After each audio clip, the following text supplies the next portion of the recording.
खैर सरमत को तो लड़कियां पसंद कर ही लेती हैं। असल बात है कि सरमत को अपनी मनाल पसंद आ जाए। क्यों? वो कौन होता है पसंद करने वाला मेरी बहन को? उसे रिश्तों की कमी नहीं है। अरे इतनी टची होने की जरूरत नहीं है, अच्छा है सरमत। मानो मेरी बात।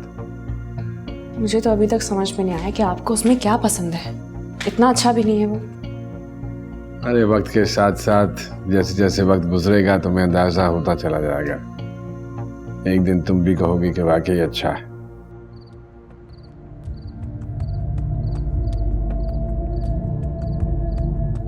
आदिल, आदिल,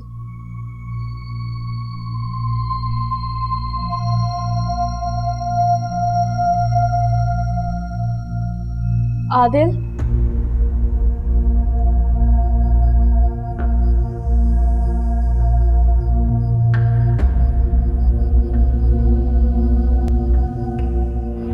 आदिल,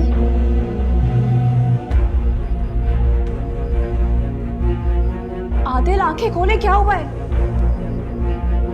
सुरैया,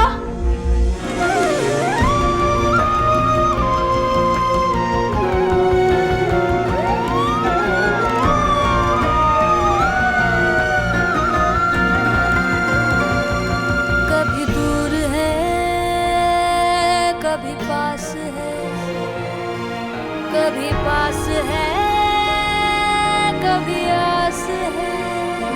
ये जिंदगी जो एक शराब है, कांटों में घिरा एक गुलाब है।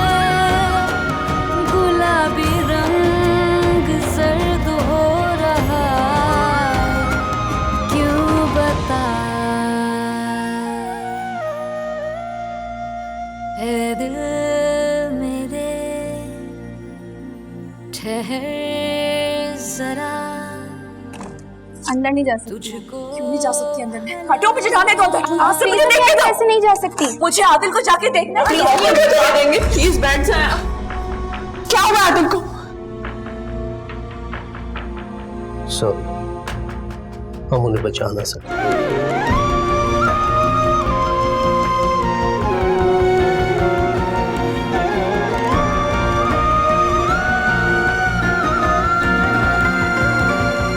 कभी दूर है कभी पास है, कभी पास है कभी आस है। आदिल मुझे छोड़ के नहीं जा सकते सर। ये डॉक्टर झूठ बोल रहा है। आदिल मुझे छोड़ के नहीं जा सकते। आदिल को कुछ भी नहीं मालूम अभी, है ना? वो ठीक है ना? आदिल को कुछ नहीं हो सकता। मुझे छोड़ के नहीं जा सकते अभी। रंग सर्द हो रहा, क्यों बता।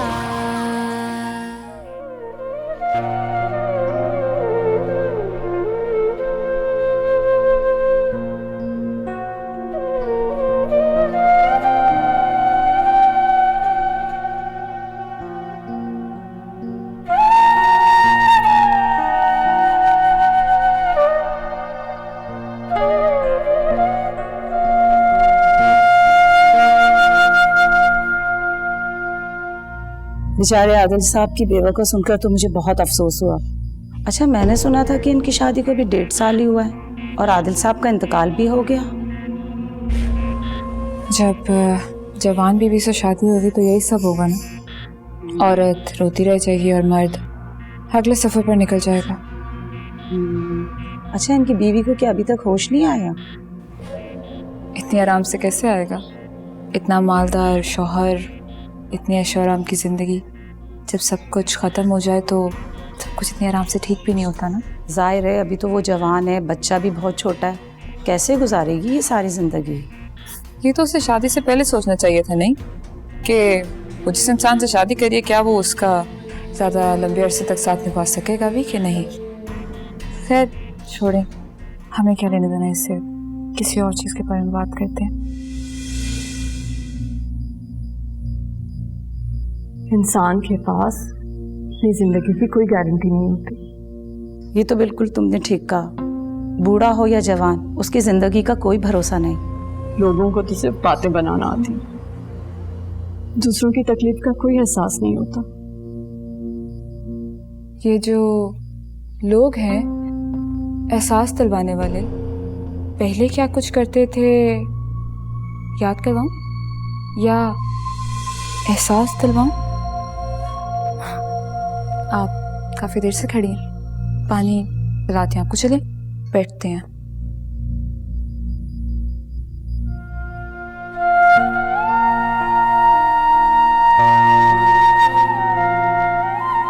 प्लीज अपने आप को संभालें। हमने सुबह से कुछ नहीं खाया, चले मेरे साथ में हमको कुछ खिला।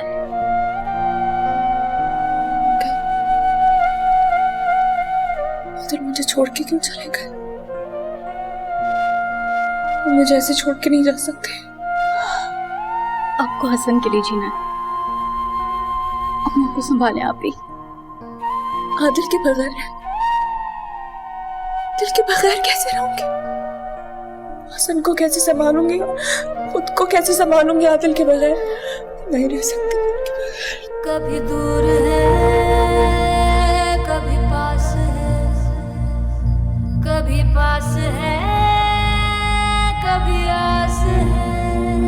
ये जिंदगी जो एक शराब है, कांटों में घिरा एक गुलाब है।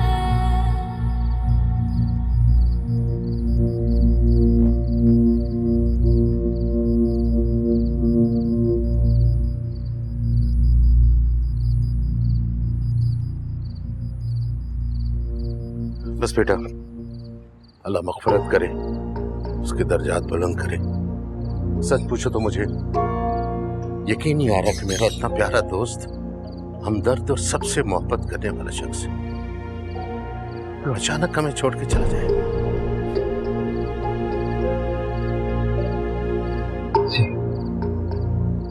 कल कितने अच्छे मूड में थे, गपशप करते रहे, खाना खाया साथ में, और अचानक ही यार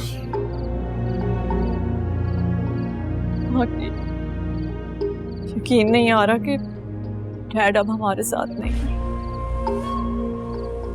बस बेटा, अल्लाह की यही रजा थी, वो अपनी हिकमतें हमसे बेहतर जानता है। अच्छा मैं चलता हूँ बेटा, और अल्लाह से ही दुआ करूंगा कि आपको सब्र और हौसला दे। खुदा हाफिज़।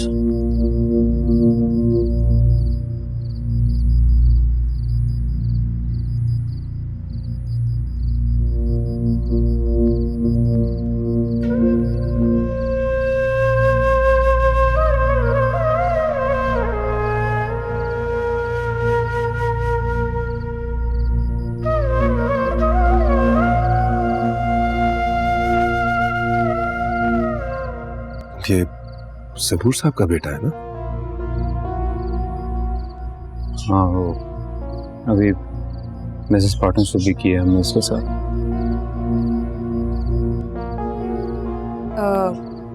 है भी तो ऑफिस जाती है, देखो कहीं उसको बिजनेस तो नहीं सिखा दिया। आई वाज जस्ट वरीड कि डैड की प्रॉपर्टी का क्या होगा। प्रैक्टिकली तो सब कुछ ज़ुहैब को मिलना चाहिए क्योंकि वो सबसे बड़ा बेटा है। नो मरियम प्लीज, तुम्हें और कोई काम नहीं है? मैंने ऐसा क्या कहा है? तुम लोग भी तो दिल ही दिल में यही सब कुछ सोच रहे हो ना। जस्ट बिकॉज मैंने ब्लंटली ये सब कुछ बोल दिया है तो मैं बुरी बन गई? कुछ दिन चुप कर जाओगे तुम लोग? कुछ दिन फाइन, व्हाटएवर। तुम ना ताज़ियत करते रह जाना, और है ना सब कुछ ले जाएगी। Have fun. अगर मुझे कुछ हो जाए तो मेरे बाद सबके सामने ये वसीयत पढ़ना, मेरे बिजनेस में 25% शेयर्स मेरे बड़े बेटे ज़ुहैब के, 25% सरमत के, और 50% मेरी बेवा हिना और मेरे बेटे हसन के नाम किया जाए। जबकि ये घर गाड़ी हिना के नाम है। बैंक में जो बैलेंस है उसमें से 50% दोनों बहन भाइयों के नाम और 50% हिना बीबी के नाम हो। और बैंक में जो जेवरात हैं मेरी साबका बीवी अकीला के, वो जेवरात हिना को दिए जाएं और बाकी के जेवरात मरियम और निमरा में बराबर तकसीम किए जाएं।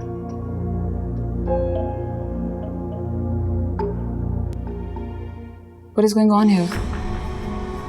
Zoeb, डिजर्विंग लोगों को क्या मजाक मिल रहा है और वो अनडिजर्विंग लोगों को सब कुछ मिल रहा है। You have to प्लीज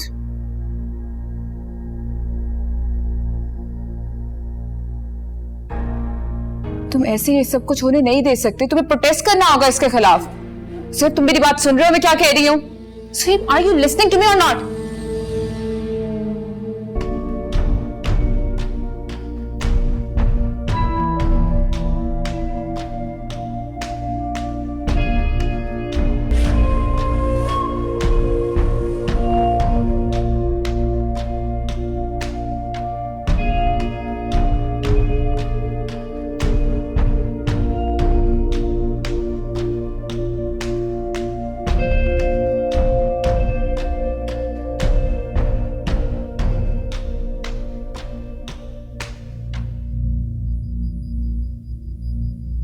ये वो सारे जेवरात हैं जो तुम्हारी अम्मी के थे।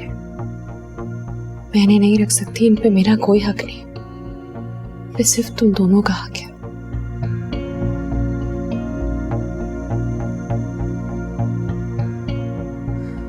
और ये घर, गाड़ी, बैंक बैलेंस, ये सारी चीजें मुझे कुछ भी नहीं चाहिए इनमें से।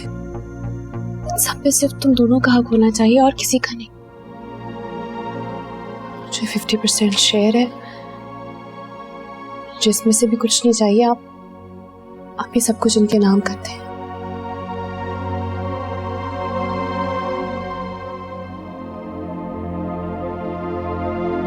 क्या जरूरत थी तुम्हें निम्रा की हाँ में हाँ मिलाने की? और उसको देखो किस तरह उसकी हमदर्द बन रही थी वो लड़की। लालची और सख्त औरत हो तुम यार। एक्सक्यूज मी, क्या तुम्हारा अपने डैडी की प्रॉपर्टी में कोई हक नहीं है? क्या तुम्हें उस औरत को रहम नहीं आता जो अपनी शादी के 1.5 साल बाद जिंदगी की सारी खुशियों से महरूम हो गई? कैसा महरूम? सब कुछ तो उसके पास है। तुम लोगों के पास क्या बचा? तरस तो तुम पे आ रहा है। मरियम बस कर दो। इंतहा होती खुदगर्जी की। अपना हक मांगना खुदगर्जी कहलाता है।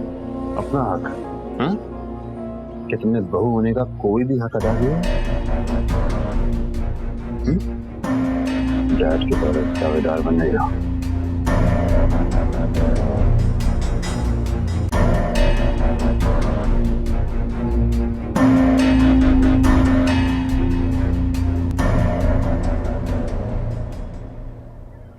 आपने तो आदिल की मौत का सदमा अपने दिल से ही लगाया। खाना नहीं खा रहे हैं, कम से कम चाय तो पी लें। बल्कि चाय भी ठंडी हो गई, मैं गर्म करके लाती हूँ। रहने दे, और कुछ भी खाने को जी नहीं कर रहा। आप तो जानती हैं कि आदिल मुझे कितना अजीज था, मेरा दोस्त था, बेटा था मेरा। जानती हूँ मैं कि वो आपका दोस्त था,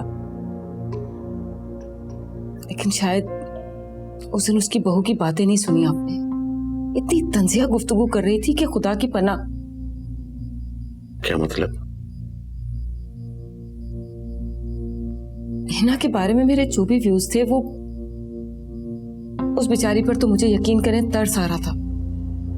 पता नहीं उसके घर वाले कैसे बर्दाश्त कर रहे थे इन बातों को, लेकिन मुझे यकीन है कि मरियम ने जरूर उसे तंग किया होगा। ठीक कह रही हैं आप। आदिल के बच्चों को पता नहीं क्या हो गया। यकीनन उन्होंने बहुत जुल्म किया।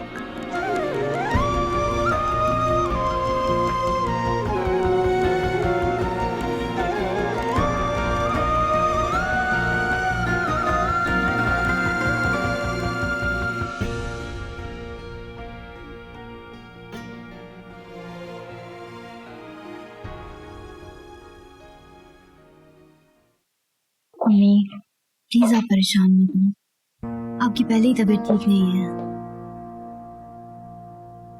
हिना के गम से तो मेरा दिल फटा जा रहा है।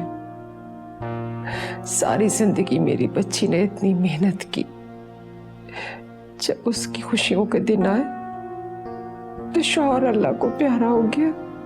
मेरी बच्ची। अम्मी, किस्मत से कौन लड़ सकता है? इस वक्त आप ही को हमारी बहुत ज़रूरत है। वो बिल्कुल अकेली हैं अम्मी। मैं तो कहती हूँ कि आप ही के पास चली जाएं। लेकिन हुमा अभी, मैं कॉलेज और हनान यूनिवर्सिटी जाता है, अम्मी किस तरह जा सकती हैं?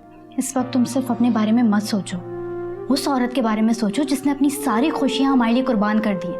जब आज उन्हें हमारी ज़रूरत है तो क्या हम उन्हें अकेला छोड़ दें?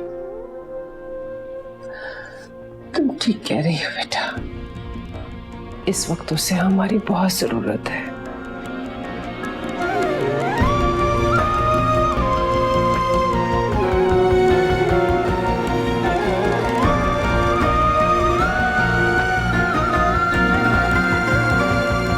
कभी दूर है, कभी पास है,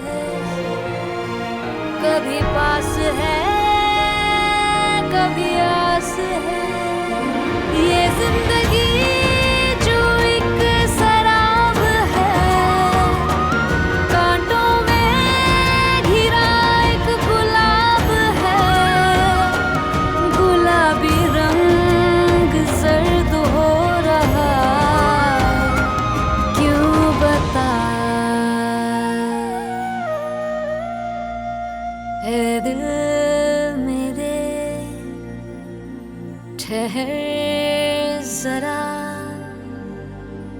तुझको भला एहसास है। मैं आपके दुख को समझ सकती हूँ। आपकी इस आजमाइश पे हम सब आपके साथ हैं।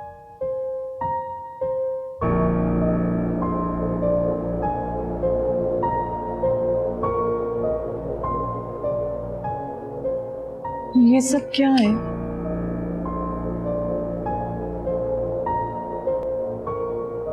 दिल के बजाय मैं इस घर में रह के क्या करूंगी? मैं अम्मी की तरफ जा रही हूँ। आप तो बहादुर थी, मैं आपको समझाएं।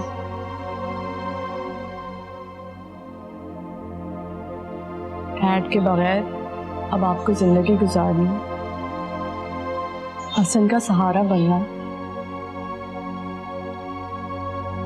उनको समझाई तो नहीं पा रही हूँ मैं।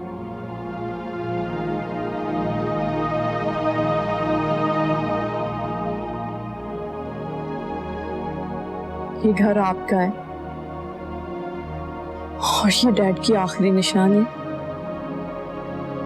इसे आपने ही संभालना है। प्लीज। अस्सलाम वालेकुम। तुम कैसी हो बेटा? अरे सो रहा है।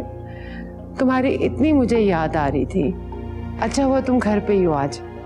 मैंने तो फोन भी नहीं किया आने से पहले, बस ये मुझे इतना याद आ रहा था। मनाहिल भी यूनिवर्सिटी से बस इधर ही आएगी। मैंने उसे कहा था मैं तुम्हारी तरफ जा रही हूँ। लाओ इसे मुझे दिखाओ। अरे मैं चाय बना कर लाती हूँ। और कैसी है बेटा?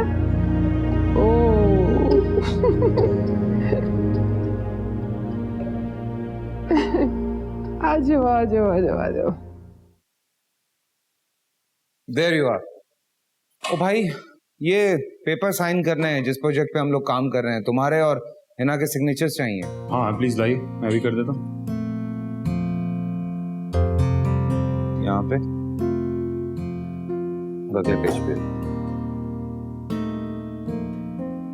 सर। हिना के सिग्नेचर। सनी भाई, मैं तो इस्लामाबाद जा रहा हूँ, एक बहुत इंपॉर्टेंट मीटिंग है। ओ भाई, मुझे आज ये फाइल लीगल में जमा करवानी है, so I need signatures. Possible, can you go home and get it done? मी?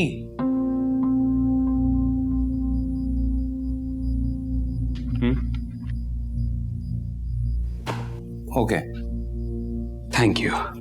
और वो प्लीज उनसे बात करें, ऑफिस आ जाया करें, 50% की पार्टनर है वो, डैड के साथ जॉइंट अकाउंट्स हैं, हर दफा घर जाएंगे साइन करवाने। तुम आओगे तो आके खुद बात कर लेना।